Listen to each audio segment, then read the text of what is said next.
রমজানের আগেই ডলারের দাম বৃদ্ধি নিত্যপণ্যের মূল্য বাড়ানোর ঝুঁকি তৈরি করেছে। আমদানিকারকদের এখন বেশি দামে ডলার কিনে এলসি খুলতে হচ্ছে, যা পণ্যের আমদানি ব্যয় বাড়িয়ে দিচ্ছে।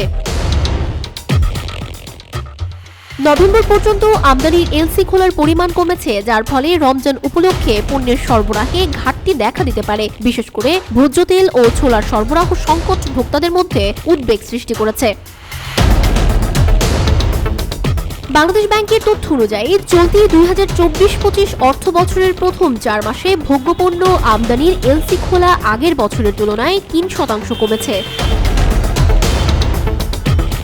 এছাড়া আমদানি নিষ্পত্তিও 13% বেশি কমেছে। ডলারের দাম বেড়ে যাওয়ায় আমদানি ব্যয় বৃদ্ধি পেয়েছে, যা পণ্যের দাম বাড়ানোর অন্যতম কারণ। 2024 সালের জানুয়ারিতে ডলারের দাম ছিল 110 টাকা, যা বর্তমানে বেড়ে 122 টাকায় দাঁড়িয়েছে। খোলা বাজারে ডলারের দাম আরও বেশি, প্রায় 126 থেকে 127 টাকা।